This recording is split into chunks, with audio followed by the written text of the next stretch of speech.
creators, it's Claire from Springworth and it's time to add to the recycled round rag rug. And I went through yesterday and plaited 3 balls of t-shirt yarn, and this is about 18 meters, 19 meters it made.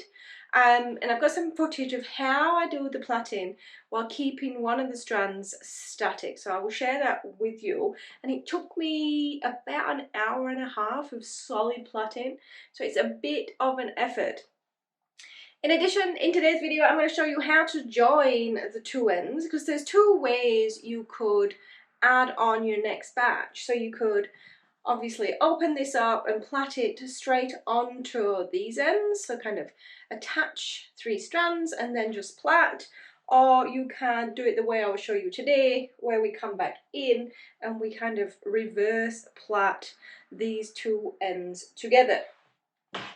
So let me know in the comments how many more balls of yarn do you think I'm going to need to make this, what, like 1.2 meters? Ish, which is kind of the size I'm going for. I have 2 balls left and a bunch of scraps, so I think I'm going to probably need to make some more t-shirt yarn, which is fine. So let's see how far this ball gets us, and then I'll decide if I need to make more plaits. In a traditional plait, all you really do, if you've never done a plait before, is you take the outside and pass it over the inside thread and just alternate that in sides.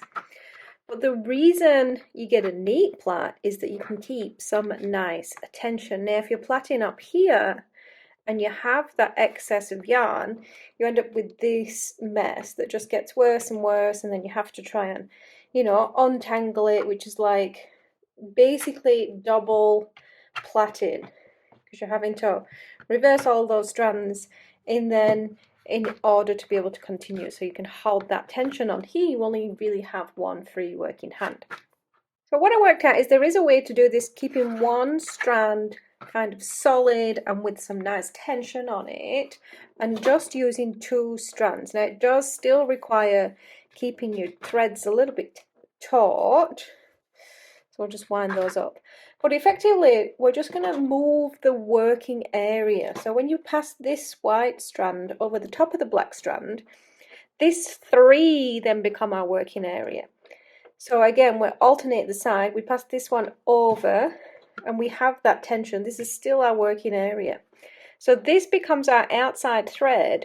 And rather than going over, rather than trying to pick this one up and go over, you simply just take this one and go under. And now our working area becomes this side of the central strand, so this side of the black. Alternating sides, we go over again, and what you'll find is you're consistently passing the same colour or the same strand underneath the central, the static strand. So in this case, I'm always going to pass white over the top of the black, blue over the top of the white, and then blue underneath the black, and you can adjust the tension a little bit. And as you get that pattern kind of embedded in your mind, in your muscle memory, you can repeat. So where am I from here? I know I go white over black, blue over white, blue under black, white over, blue under. And if you keep this central one just kind of steady, however you choose to do that, under your knee, under your chin, on a board, however it is, it really does start to work, but you do need to keep that tension on. And you can kind of start to hold 2 balls in a single hand and then work your little magic as you go. Now it isn't a perfect plait, but it isn't perfect yarn, and that is totally fine.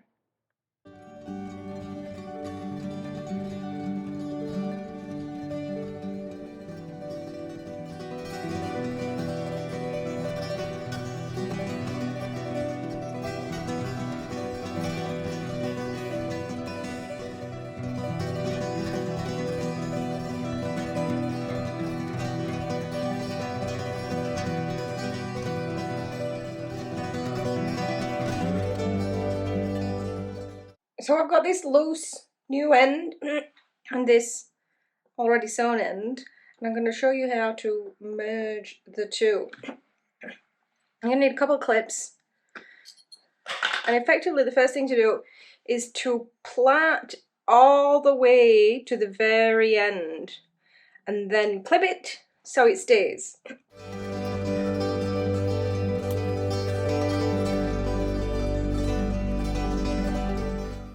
Do the same on the other side, and if you do it really tight, you'll find you've got a bit of wiggle room when it comes to joining the two. So you're just really going to try to do it to as far as the shortest end, which here was the black.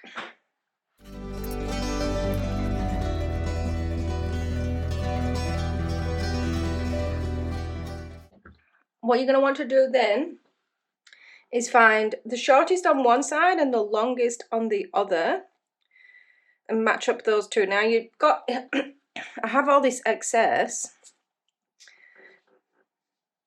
but I really don't have that much excess to deal with. So if I was to join like the two ends, I may end up with more than the other two can bridge.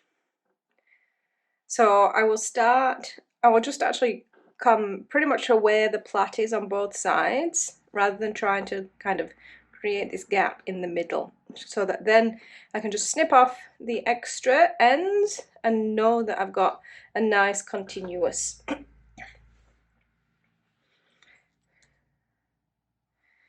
So just unclip the end you're going to utilize on both, kind of free up the working space, and then effectively you're just going to lay them one on top of the other and put some zigzag stitches in to anchor them together. So trying to get as close to the plait as, like I said, and just a good nice coverage across the two.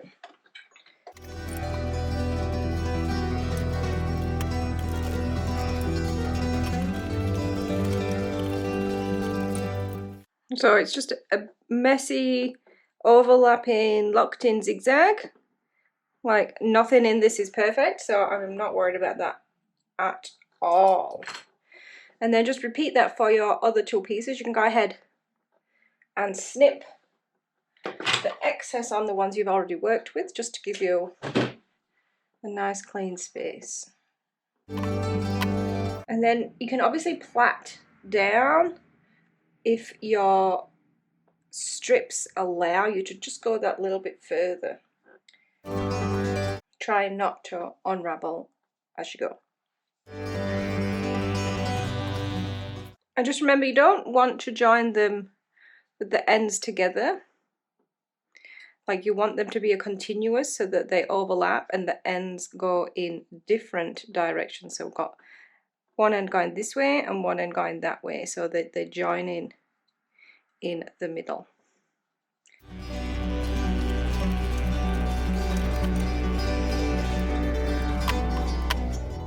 You can still plait even when two of them are connected. Just, you know, do what you can to make the join as seamless as possible. Even if you just loop it through a few times, it will give the impression of still being plaited. And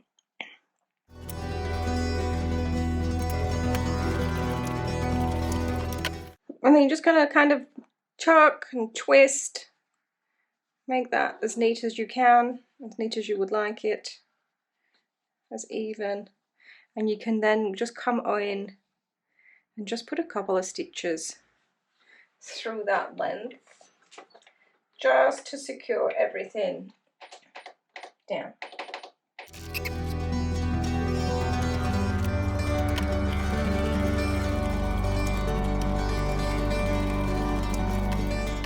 And there we have an entirely imperfect join to match an entirely imperfect rug. But also when you go around and you kind of merge this with the rest of the rug, it really is going to get lost.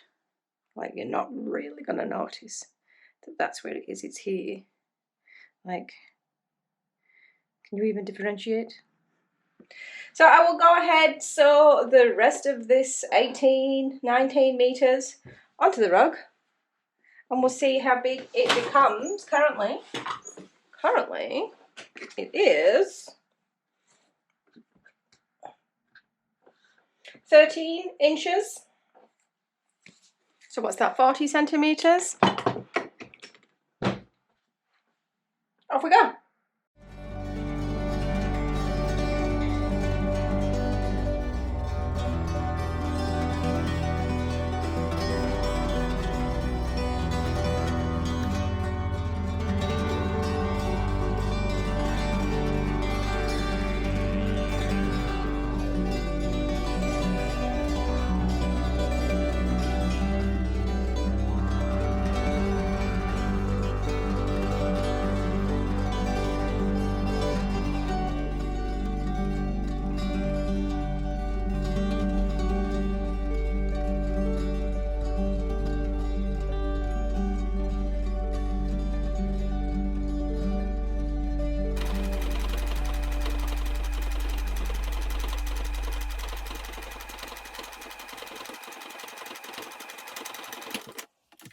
There is the purple, black and blue edition. I love the colour shift between the 2 lighter strands and the 2 darker strands, and I'll probably return that to 2 lighter strands.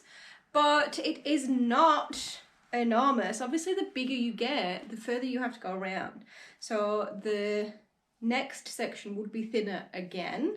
I added about 4 inches in this round, bringing the total to 22 inches across.